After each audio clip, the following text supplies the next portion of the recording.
On the main page, there's a button called Company Library. And what the Company Library is a place for you to put all your files and documents and videos that you want your field people to have access to that don't specifically pertain to a specific job.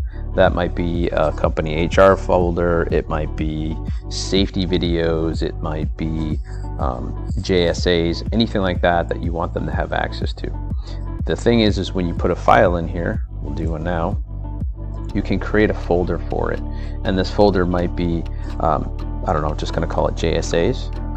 And I'll put a note, here is the safety file you need, okay? And then we'll grab a video or a file, any kind of file that you have, but in this case I'm gonna take a video and put it in here.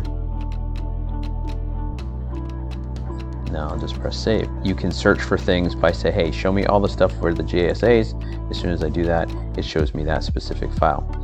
I can edit and share as a text and delete them as well. All right, so I have my files in here that I want. I'm gonna log out. I'll log in as just a standard employee and show you where those buttons are, where they can access the company library from within the app. So I'm logged in as an employee and I have the library button right here. I also can go up to the three dots up here and access my company library up here as well.